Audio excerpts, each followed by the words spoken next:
Okay, folks, we're going to get started. My name is Douglas Baum. I'll be hosting today's Zoom meeting. I'll give you a quick background on myself. Do want to let you know that we are using my wife's account at her university, so my name will appear as her name, but I am very much Douglas Baum. I'm a camel owner here in the U.S. I am the director of the Southwest Camel Conference Training Clinic. I serve as the education chairperson for the North American Camel Ranch Owners Association. Before we get today's training with Dr. Bernard Faye, we have a little business to conduct regarding this year's Southwest Camel Conference and Training Clinic. It is our 15th anniversary, and this conference and training clinic is unique, not only in the U.S., but in all of the world, in that camel owners and scientists come together in an outdoor setting with the emphasis on training and handling of camels, with academic lectures throughout the three-day event. This year's presenters will include practical demonstrations of a camel castration, restraint training of camels, and will include academic lectures on a variety of topics, including transportation stress of camels. This year's speakers will come not only from the U.S., but also from Morocco and Egypt. And we're very, very excited to be hosting those folks during this year, our 15th anniversary. This year, on attendees' camels, we'll be conducting today's body condition score training. And we will do that with Dr. Alice Blue of Texas A&M University's Winnie Carter Wildlife Center. So I'd like to thank Dr. Blue for her assistance on that and her participation and involvement today in the training. At this point, I'd like to introduce Valerie Crenshaw, Secretary General of the North American Camel Ranch Owners Association. The North American Camel Ranch Owners Association is a co-sponsor of today's Zoom training. So I will turn things over to Valerie very quickly. Valerie, please make sure that your microphone is unmuted, and we look to you. We turn to you for a quick update on association activities. Thank you, Douglas. Can you hear me? Yes, ma'am. Okay, perfect. Of course, we're all very excited about things that are going on with the association, and I'm so appreciative of having you as our education chair to make sure things like this happen. And somehow you convinced the great professor from France to also join us, so I thank you both for that. We have been very busy with the association. The number one thing that's been on our minds, I think every camel owner in the United States has been worried about, with the USDA. So we have been pursuing further meetings with the architect of the proposed policy that would mislabel camels as exotic and wild. And so our latest is we're hoping to meet with him one-on-one and maybe enlighten him on some facts. And of course, we'll be using a lot of Dr. Faye's research showing that camels have been domesticated for a long time. We're also working very hard on making our membership kind of a defined, concrete thing so that people can apply for membership, get benefits, paying a minimal membership dues, and then moving forward with kind of knowing who our family, our community is here. And then I would say the other thing that's really been on the horizon for us and most camel owners around the world is that 2024 is the International Year of the Camel. And our hope here in the United States to really create awareness about there are camels here. We're doing things with them. We have camel products, we have camel producers, and we have camel activities going on here. So we're hoping to start in January and go all through December with different activities, some of them like free activities, some of them service activities, but all of them to just make ourselves known and to let the public know that camels are a big deal here in the United States, even if we don't have the large numbers. And so I think as we move forward with our members and for this year of 2024, we have been seeing a lot of interest just in this training today. Maybe it's your work in promoting, maybe it's Dr. Faye's fame, whatever it is, but lots of people are very excited about these sorts of trainings. So we're hoping to go forward with that as kind of a service project, as an educational project, and to do any camel advocacy that we can. So I encourage everyone to follow our website for the North American Camel Ranch Owners Association. Follow us on social media, and then get our website. And so any future trainings like this will be blasted all over those places, and people could know to join us like they are today. If that doesn't work for you, then anyone can contact me with an email or a WhatsApp or whatever they would need to know, so that we can let everyone in our international camel community know that we're doing some trainings and we're doing some dialoguing like this, so that we can just better the lives of camels all over. So I thank you both for all your work in making today happen. And I look forward to us doing this again in the near future. Fantastic. Thank you, Valerie. Folks, as a reminder, I want you to know that all the microphones will be muted during today's presentation. Also, here in the U.S., for the majority of us here in North America, it's lunchtime. And if Bernard hears you smacking or crunching your lunch, he will do a body condition score on you during the presentation, and nobody wants that. There will be a Q&A that follows. We'll be doing questions and answers with Bernard after the presentation. But the way we're going to handle that so that we don't have any problems with internet connections for anybody, and that language issues are not a problem, I will ask that any questions you have based on today's training be put in the chat feature, please, here in Zoom, and I will relay those questions to Bernard in the order in which they were received and as time allows.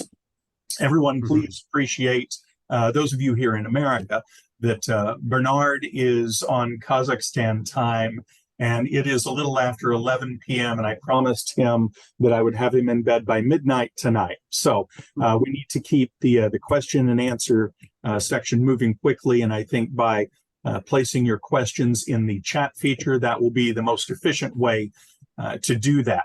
If you have a need for a follow-up question on any topic, please contact Bernard directly after the training has been completed. English will be the language for today's training. The presentation was originally created in Bernard's native language of French. So, of course, we thank Bernard for the quick English translation for this. Today's program will also be recorded, and it will be uploaded to YouTube, hopefully within the day. So you can share this with colleagues, or you can review it if necessary.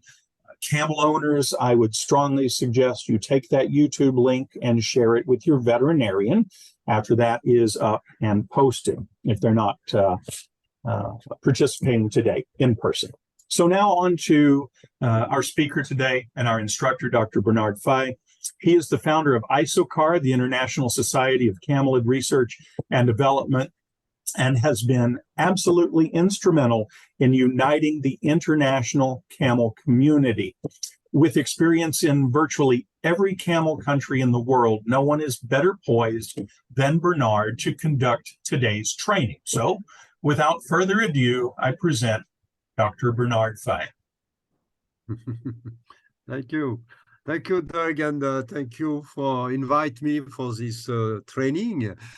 Of course, one online training for body condition score for me is the first time, because I make already training for body condition scoring and to learn how to note animals, but usually it is with the, not online, it is offline. Because we need to have to see the animal is a 3D usually. So, but anyway, I think today it is a sensibilization to this question of the body condition score. Now it's for dromedary camel, but you will see we use for many animals, and everybody is able to see and to understand what is the animal when it is very mean, very thin, or when it is very fat. But the problem for scientists, and but also for technician, for animal technician, that we need to quantify, or at least to have an objectivation of this scoring, because we cannot, for example, compare different farms or different animals if we don't have something agreed to appreciate this body condition score. So the question is, why a body condition score? And the definition, it is that it is a method will allow to assess the quantity of energy which is available on the animal, or is able to store this energy under the fat storage to be used for reproduction, for production, milk production, growth, or also any effort, for example, for racing, for riding, for packing, for pulling, for everything. The animal needs energy. And you know that for all animals, what kind of energy they use? They use a short-term energy under glucose form and a short sugar form, and a long-term energy under fat form. But for long-term energy, which is important for the animal, especially living in desert, it is very important to manage the fat storage and for the farmer to appreciate the fat storage. And to make this analysis, to make this scoring, we use an assessment of the fat present on the animal by a scoring which take in account some different anatomic points of the animals. We will see these different points. I will not comment the drawing here because especially it is in French. And I want to add also that the body condition score is a good indicator of the fat storage and a better indicator of the live weight. Why? Because you can have two animals exactly with the same live weight, but one will be very, elanced, very smart, and another more shorter and stronger. But they can have the same live weight and not necessarily the same fat storage. And you can appreciate differently because they have a conformation, we are different. And also, the weight is changing. If the animal is just watering or it just take the food and you make the weight, you know, in the stomach of the camel, you can have 50 or 60 kilo of food and water and even more. So the weight is just not representative of really that the composition of the animal. For example, the content of the stomach could represent 20% of the total weight, so which is completely give a completely false idea of the right weight of the animal. And also, I want to say that the body condition score, it is an important tool for reproduction, especially around the calving. And usually, when you make monitoring of the animals, we try to know what is the body condition score before the calving, at the end of gestation, approximately 3 months before the end of gestation, and just before the calving, and just before the calving, and after the calving, after 1 month or 2 months, to know how the animal is managed is fat storage, especially in dairy camel, because at the beginning of lactation, usually the animal is expending more energy that they can had by the feeding. So they have to adjust the diet. We have to adjust the diet consequently for reproduction, consequently of the fat storage. Sorry. So the monitoring of body condition score could be an interesting tool for management of the reproduction. And also body condition score is it's a tool for assessing the nutritional status. There is 2 ways for assessing the nutritional status that we are used in veterinary science. One is a nutritional blood biochemistry, that we take blood on the animal. You can measure some nutritional biochemical parameters like glucose, like ketone bodies, like total protein, urea, cholesterol, whatever. We measure this element, and we can say, according to the result, what is the nutritional status of the animal.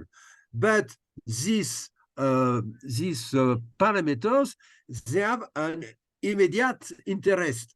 It means glucose, it will change according to the feeding schedule in the day, and cholesterol could change in the day according to the feeding time. So it is a short-term parameters. Reversely, the body condition score, it is a synthesis on the long term of the nutritional status. So we are not opposite nutritional blood biochemistry and body condition score, but they are complementary, one for the short term and the second for the long term. And also, I want to say that the body condition score is currently used in many types of animals. It was used in cattle, it was used in goat, in sheep, and even, you know, I have a colleague, we make a body condition score on donkey. For example, the 4 drawing as made in Africa for the Sahelian countries by the SEALs, and it was a colleague from CIRAD who make all these body condition score to appreciate, for example, the status of the animal after a drought or after a dry season. And the history of body condition score, I can tell you that the first time that it was used, it is in 1984 on Holstein cow, especially by a technician and by scientists who want to have an objectivation of the body condition score. And myself, I participate to this establishment of this scoring with Livestock Institute in France. And even I'm the author of the draw that you can see here, because it's a tool that I use when I was in France to make a survey about the nutritional status and the link of this nutritional status with the health status of the animal in an approach that we call ecopathology. Well, now, regarding the body condition score in a camel, what is the principle of this scoring? First, when you want to note the animal, you need to be at a certain distance. That is a big difference with, for example, small ruminants. With sheep and goat, usually we have to touch the animal, especially on the back, because it is there that you have the main storage of the fat. For camel, it's not, you will not touch it. It is not necessary to touch it. You have just to have a vision of this animal. You have a visual criteria. It is a visual criteria, not a palpable criteria. And okay, sometimes it could be helpful to confirm the visual judgment, but as you know, if you are foreigners, it's not necessary and easy to touch the animal. Normally, it's not necessary to touch it. The first note that we can attribute, it is to the flank, because we will see the scoring later, because the flank is the first thing that we can see easily, especially if the ribs are covered or not. And also, you can see the aspect of the basin, especially, you know, the anogenital area of the animal, the vertebral column also, because if you see all the spinous transverse epiphyse of the vertebra, it is a good indicator of the fat storage around the vertebra. You can see the rib, and you can see also the shoulder. That is the main point, anatomic point, that you have to observe. And a second note, you know, that is the first note. It is you look the animal on the side, so on the flank. And the second note is attributed to the back of the animal. It means you turn around the animal behind and you look the aspect of the hump and of the basin around the tail.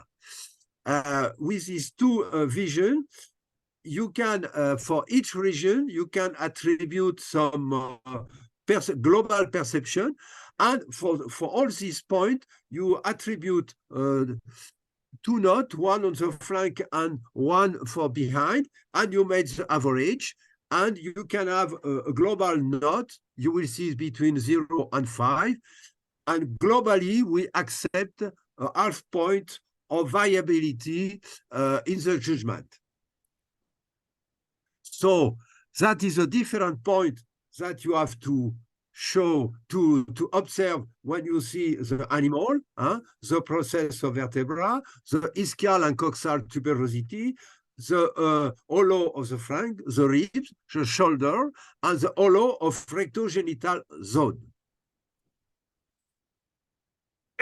So, three important points, two important points, because the method, to be sure that everybody has the same point of view, must be reproducible and repeatable. The method is reproducible if, when you have, for example, two technicians, trained technicians, they are agreeing. It means they are agreed to say that the same note can be attributed to one animal. Usually, when I make training, we make an exercise when we ask to each trainer, to each technician to note the animal, and we look after that if everybody has attributes the same note to the same animal. Globally, 80% in all the training I do, 80% of the technicians were agree together.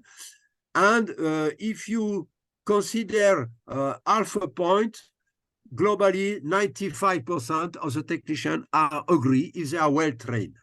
So it means the method can be reproducible. And the method is repeatable when you are a technician, trained technician, you attribute a note for the same animal 10 times. Of course, not 10 times in the same moment, but at different moment. And you look if you give at each time the same note. And in that case, it means the note is repeatable. Sorry.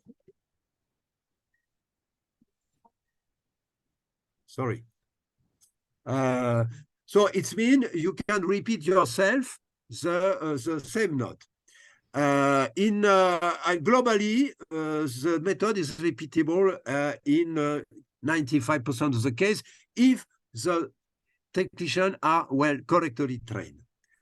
When I make the training myself, we make this exercise to be sure that the technicians are using the method correctly and if it is reproducible and repeatable.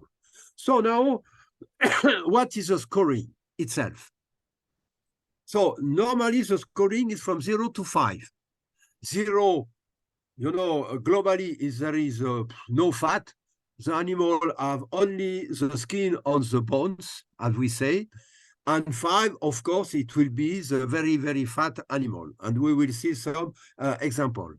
And what you have looking the different points that we described, you can see for the note 0, the spinous and transverse process of vertebra are very prominent. You can see the vertebral column on the animal.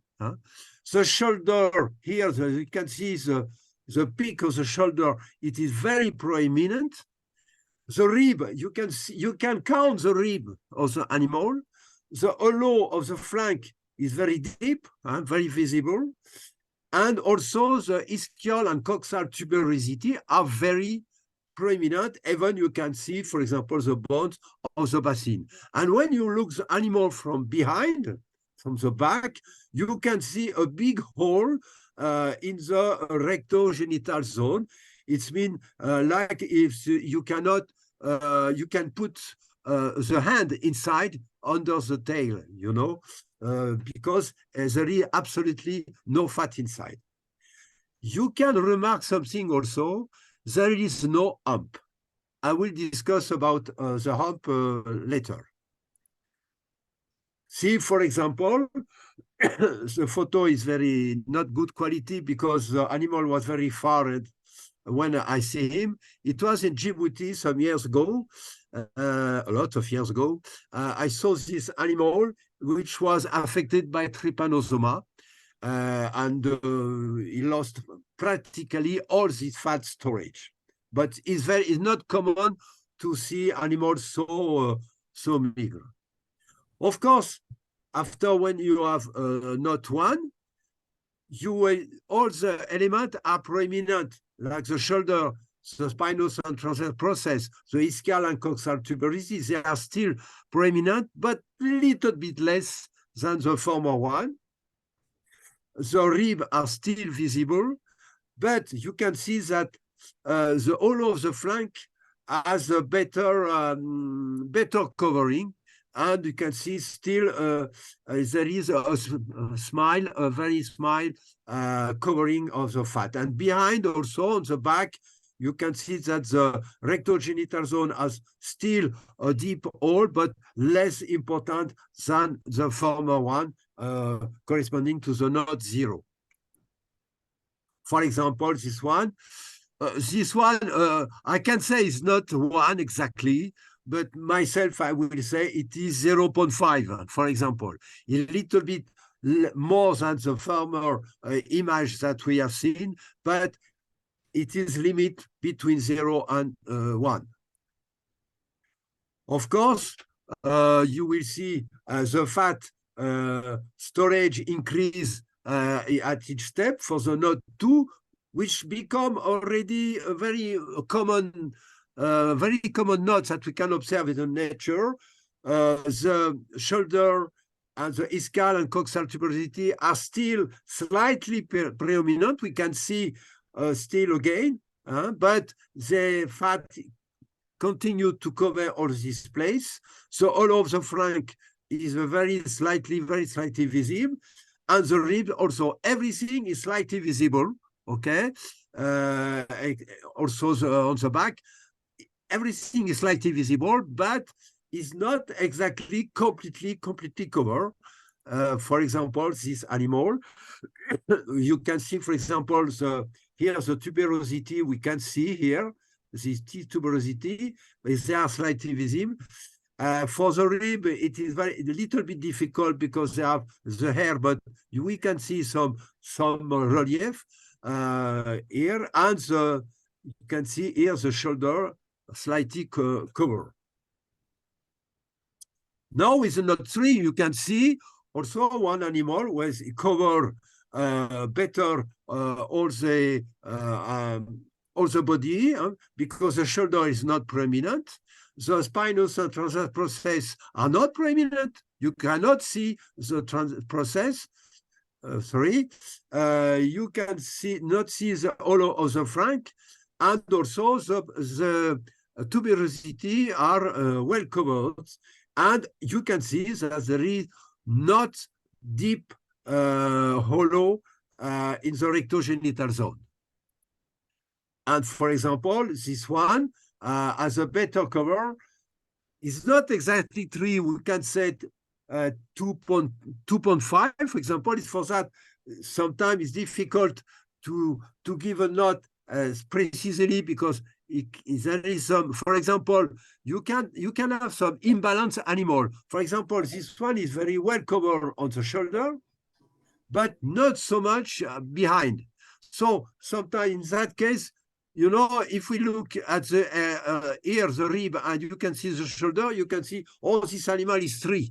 But here below, behind, we can say, oh, is around 2.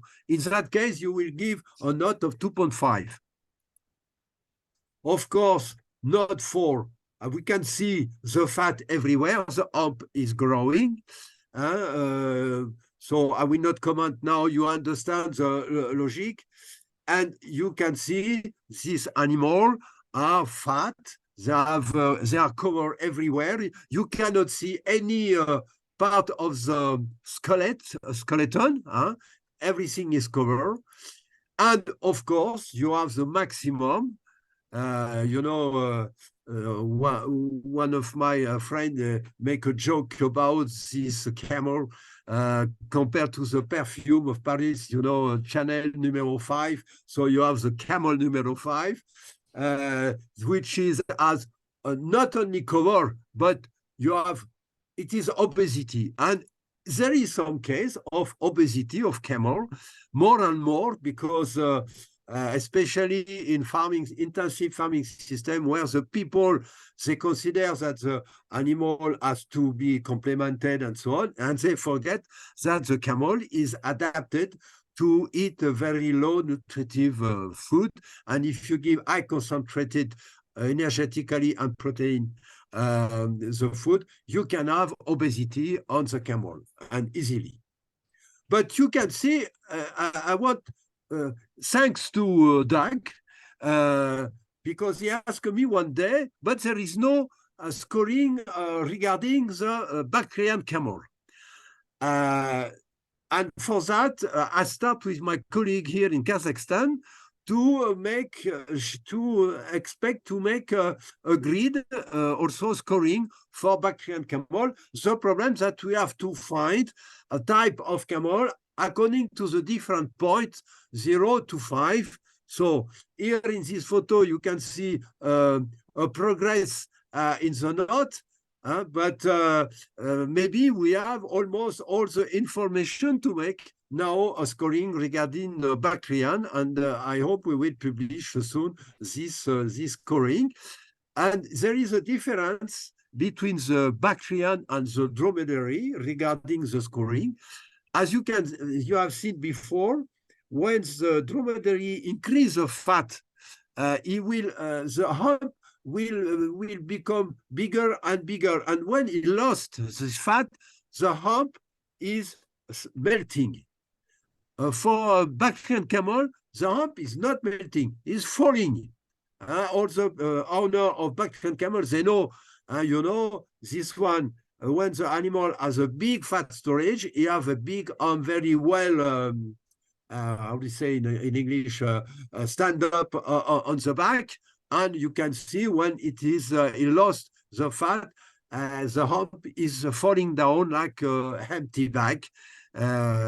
And even the Mongolian people, they give a different name according to the place where the hump is falling. You know, this one, the first one is falling to the left side, the second to the right side, and this one, the both are falling to the right side. It means the two animals have different names.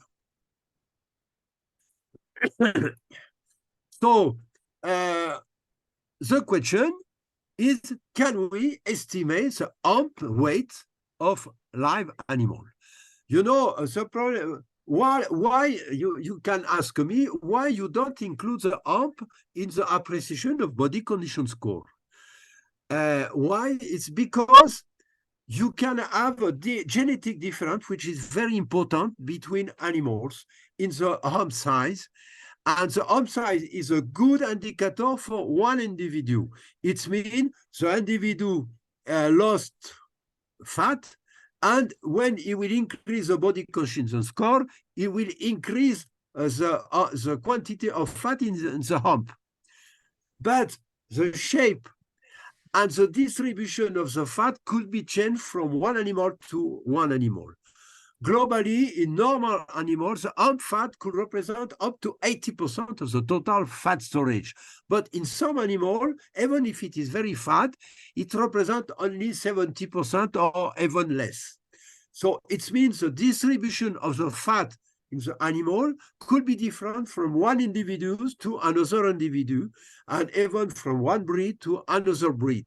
It means that if the hump, it's a good indicator for one specific animal, if it's increase or decrease the quantity of fat.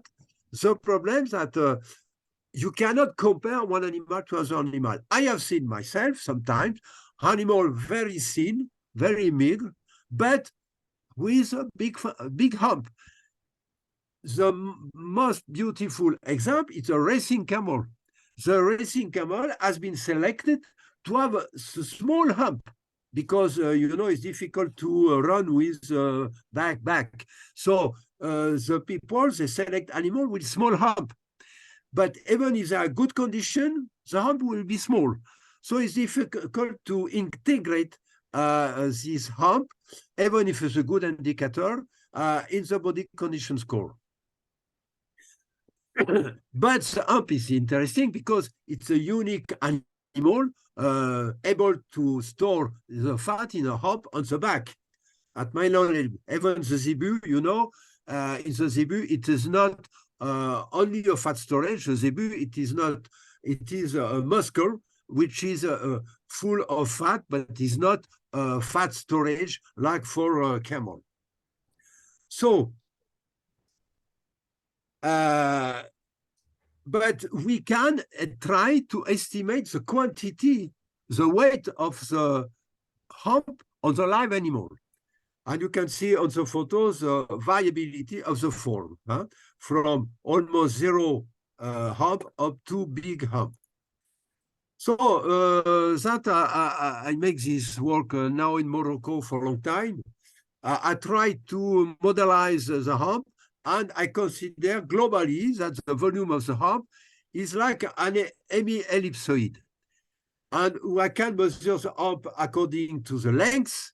The length is a distance between, you know, if we look the hump from above, you are with a drone, or just above the camel, you can see the length between A at the front, B behind the hump, but passing by the top of the hump is mean by E, that is the length of the hump. The width is a distance between D and C, okay, passing by the top of the hump also. And you have the 8, which is the distance between C and D. Oh, sorry, the 8 is C and D passing by E, and the width is a distance A by B, but passing by the side here, okay, not by the top, by the side.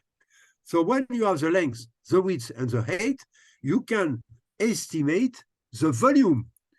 You use like this, I'm not invent this, this equation is an equation to calculate the volume of semi-ellipsoid.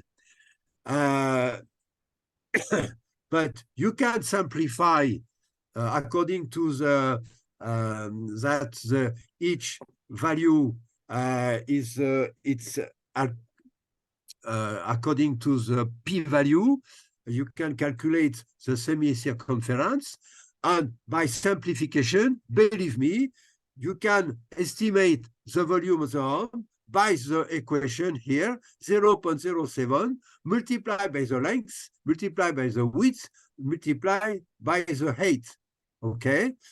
And to have the weight, you can multiply this value by the fat density, which is around 0.92. So, like this, you can have an estimate of the weight. Be careful, because when you make this estimation, you include the skin of the animal and the thickness of the skin. So it means when you make this measure, you have to decrease this measure globally by 2 centimeters to 2 to 3 centimeters to take in account the skin thickness. But I make an experimentation in Morocco where I appreciate on the living animal. Then after we measure in the died animal and the slaughterhouse the volume of the hump to be sure that this equation can be used by the farmer or by the butcher, for example. So, and the hump is a very sensitive indicator of fat storage for one individual. Here, it was an experiment still in Morocco some years ago, where you make a monitoring of 2 groups of camel. We compare a group which was overfed for 3 months, then underfed, and a group UN, that is this one in gray, which was underfed for 3 months, then overfed for 3 months. And this, you can see here, we measure the body condition score, and we measure also the volume of the weight of the hump, according to the methods that I show you. And you can see that body condition score and volume of the hump are changing exactly in the same way. So it means the hump is a good indicator of the fat storage. So now the question is, what is the best score for a camel? Usually the best score, it is like for the other ruminant. It's depending, of course, of the physiological stage. For mating, globally, we consider the camel must be in good condition. It means a knot between 3 and 4 is appreciated. Not too thin, not too fat. Because if you increase the fat, or if you decrease the fat, it is sure that the fertility rate will decrease. You have an optimum, which is between 3 and 4. At the end of pregnancy, so the camel must have a good fat storage, because at the beginning of lactation, it has to produce milk for the calf. And for that, we appreciate to have an animal at around 3.5, 4. That is the optimum.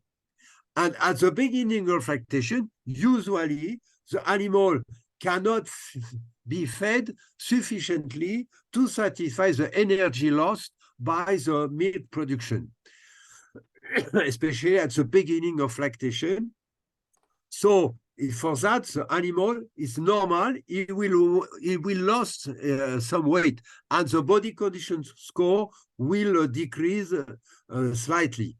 More or less slightly. It depends, of course, of the quantity of milk that it is able to produce. And at the peak of lactation, which is the minimum of a body condition score, it's better to not go down too, you know. It means if the animal is going down too, it means there is a problem probably of parasitism of some other disease.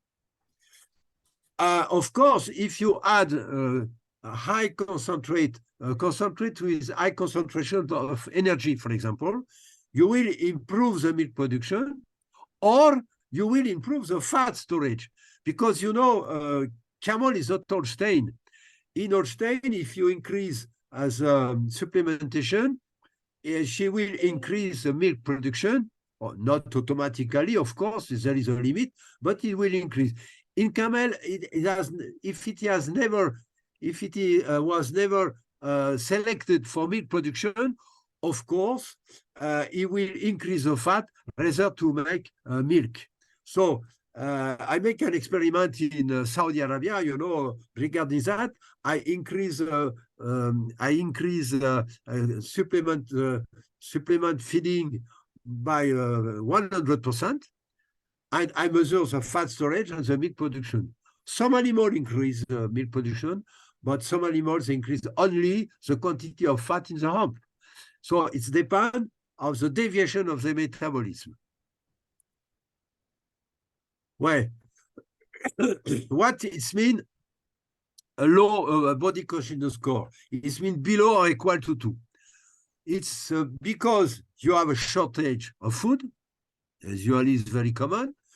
You have animals which are working too hard, especially packing or riding animal. You can have a disease with many diseases. Main symptom of many disease is a loss of appetite, okay? And when you are very thin animal, you have to suspect parasitism, especially trypanosomosis, but also gastrointestinal parasite, because when the animal is full of parasite in the intestine, the absorption of the nutriment is going down, and in that case, of course, it will not satisfy the storage of the fat. For example, here we make an experiment on the we measure the different type of body condition score profile in 3 camel all along the lactation, at late pregnancy, at calving, at early lactation, at medium lactation, at late lactation. And the optimal here, the optimal BCS for milk productivity, for reproduction, was the camel number 1. It means it was this camel here, you know, at late lactation, because at late lactation, it can start it is at 3, which is optimal. Between 3 and 4, it is optimal, and it can start a reproduction. And during the pregnancy, especially at the beginning of pregnancy, the animal can become more fat, up to 4, because this one is too fat, and you can have problem of reproduction. So it's for that it is interesting to follow eventually the body composition score for one specific animal. Well, I publish a lot of papers regarding all these aspects in French and in English. If you are interested, I can send to you. And there is a grid for some of the publication. I put the drawings that I show you, so it is easy to get it. And thank you for your attention. But before to let you speak and ask a question if you have, I propose you to make some exercise. So now you can open your microphone and I'm waiting for your opinion. Of course, for me, I don't say it's a training today. It's more sensibilization, explanations that are really a training, because the training, you need to be around the camel and discuss around the camel. But you can have an idea now of this body condition score.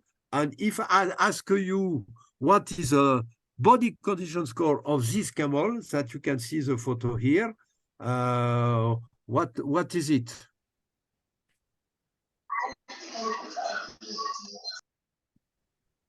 What is your opinion about this one? I'll say 3.5. 3.5. 3. 3. Maybe 2.5. Me, I will say 3.5 personally. I will say 3.5. Not really 4, but is not far from 4. Is more 3, close to 4 than 3, but I will say 3.5 because behind he has a good knot. Okay.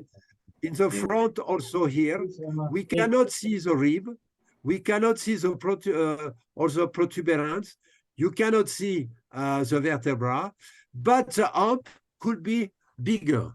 So even if I don't use the hump as body consciousness score, because I don't know if this is a breed with a big hump or small hump, but it could have more fat in the hump, and for that, I'll give it 3.5. So you can see that most of you say 3.5. So we are in half a point, which is acceptable because, of course, it is not very, very, very accurate. It's difficult. And also, we have to train your vision of the animal.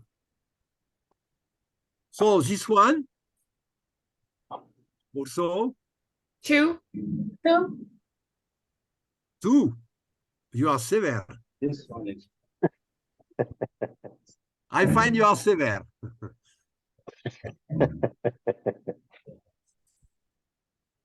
No, it's a little bit more than 2. You can see, you don't see the protuberance here and here. You don't see here's the protuberance of the shoulder. And on the here in the flank, all of the flank is very, very slight. And one element I did not say when I present the scoring, but be careful when the fat is covering the rib, you can make a confusion with the rib itself. Because here, it's not the rib. Here is the fat on the rib. This animal is maybe, I will say 3 or so. Not 2, is 3. This one. 4. 4. Oh.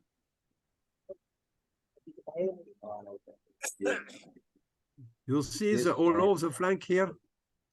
Do you see the fat on the? Do you see the fat on the rib? No, you don't see the rib, but you don't see the fat. You know, contrary to this one, this is a fat. This one you don't see. And you see the shoulder here is not very prominent, but a little bit. And I think this animal is 3 also. Because there is a difference between here and here. It's well covered here, but here less and here less. So I will say 3 also. But you know, 70% of the animal are 3. And globally, you have a normal distribution. The extreme are very rare. This one. That one's a pig. He looks like one. This one. 3.5. 3. 2. 3.5. Oh. This one is more difficult because it's a young animal. Two. You can see there is a very low hump, almost no hump. Of course, here is well covered on the shoulder, but you can see the protuberance here. So it's mean this one maybe due to the low, but he has hair, so it's difficult to see the rib. But here I will say, and you can see here, we can almost see the process of the vertebra. This one is 2. Okay, I will say 2 myself. So this one, better covering, but you can see little bit here, the protuberance is protuberance, and here also, you can see little bit all of the flank. The rib is difficult to see because there is a hair. How much? 3. But here is 3. well covered. The 2.5. hump is not so bad. 3. Do you say how many? 3. 3. Yeah, 2.5. I would say between 2.5 and 3. 2.5.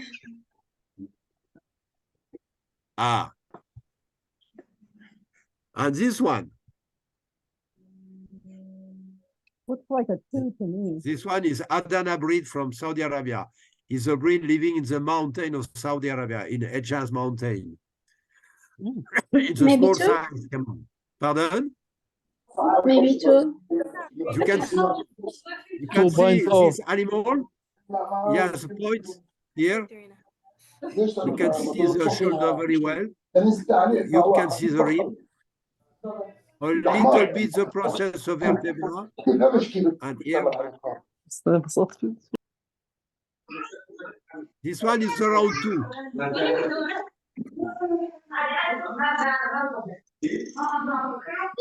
And this one, Maybe you need to mute people again. 5. There's some background noise. this Four. one, this one is fat, huh? No problem. Huh? Come. 4.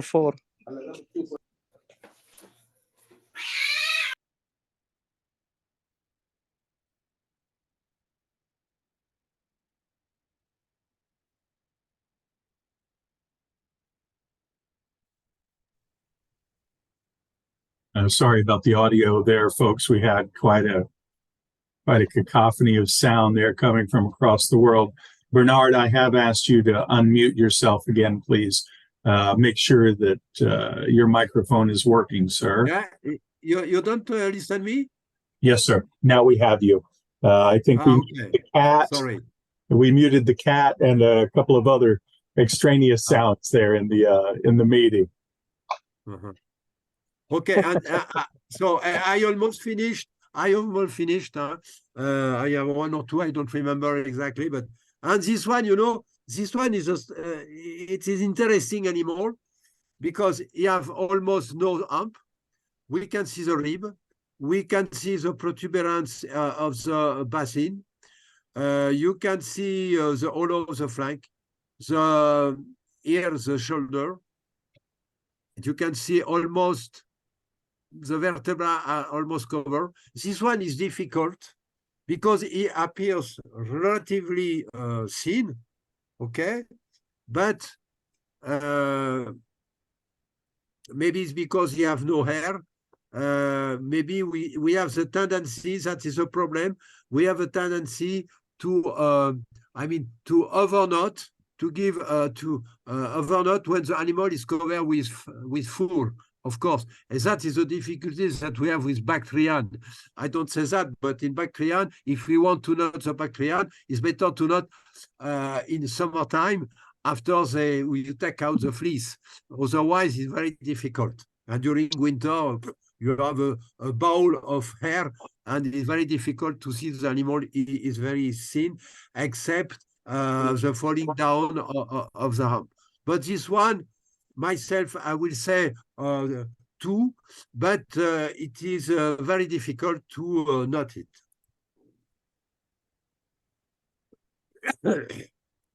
This one, it is easy. You can see here a little bit prominent basin. The shoulder is well covered. The rib are beginning to be covered. We don't see the rib, it is a fat on the rib, but the hump is small, and the whole of the flank is relatively developed. I think it's the average. I will say 2.53 approximately. How? As this one also is a good animal. His fat is not 5, but we can say 4 approximately, especially in the beginning, because here's behind, we can see a little bit tuberosity, but globally is well covered. And this one I show you already. It is 0.51. And this one for me is typically 1. You can see no hump, you can see the rib, you can see everything here, tuberosity, you can see all the process of vertebra. This animal is very thin also. But it doesn't look so bony. So The bones, they don't like it. It looks like it has a lot of muscles left. exactly, because I can tell you the story of this animal, because I know this very well. This farm, it is in Saudi Arabia. It is in a farm where 10% of the animal died. And when I came and visit the farm, it was very cold time. It was in winter. All the animals have mange, so a very few loss of air, a lot of loss of air. The animals were cold, and you see the food was wasted completely because the density was very high, and all this animal was in deficit of energy, and in fact there are not enough food, because you can see the food on the soil completely spoiled by the urine and feces. So animals, they cannot eat sufficiently. And also a lot of animal was very thin, and they lost muscle. But when they lost muscle, they lost a lot of fat also. And this animal is really 1. The former one you have seen, it was between 0.5 and 1, but this one is really 1.5 if you want, but it is approximately that. So this one, more fat, we can say 4. You can see here, I don't show the back, sorry. I don't show the back, but when the animal is fat, we say that the tail is overflowed in the fat. It means you cannot put the hand behind the tail because it is full of fat behind. So, and you can see this animal is full of fat. He has a good hump and he well covered. This one is 4. And this one also is a fat animal. He has good condition. we can say, and you can see one interesting thing, that the fat of the hump is little bit overpass the side of the body here, which is occur in some animal. And this one also, we can say is around 4. Well, I finish. So you can see it's not easy work. We have to be trained to take to be a habit to make this this notation. So I see that the discussion, there is 62 elements for discussion. Because the people. Okay, it's a comment on the number. Okay. Okay. All right, Thank you. Bernard, thank you so much for your time. We know that it's midnight in Kazakhstan now. Will you give us a few minutes for the handful of questions that came in through the chat? But if you okay, I see some comments. I will see some comments. Wait. So some people, they ask me the access for the book. You send me an email. I will answer for you. No problem. I can write. Doug, you can write my email address. If the people they don't know, you can, but you can send me an email. No problem. Okay. Yes, you contact me directly. All right, Bernard, I will put your email address now in the chat so that everybody can have. There is, but there is 2-3 questions. Yes, we will stop in 5 minutes, no problem. But there is 2-3 questions that I can answer easily. There is one question regarding ketosis after calving. Usually not, because the camel has a different energetic metabolism, and there is no ketone bodies. There is no acetonemia in camel usually. And at my knowledge, there is very few cases of toxemia. Pregnancy toxemia is very, very rare. To this question. Okay. Okay, what is the best BCS for camel using in almazine and race? For race, I don't discuss about this point. For race, yes, for race usually is animal is between 2 and 3, because the too fat animal is not a good racer, is not a good runner. So normally the body composition score is lower for racing camel. Not too thin, of course, but not fat. It is not allowed. Huh? Okay, difficulty of calving for fat camel,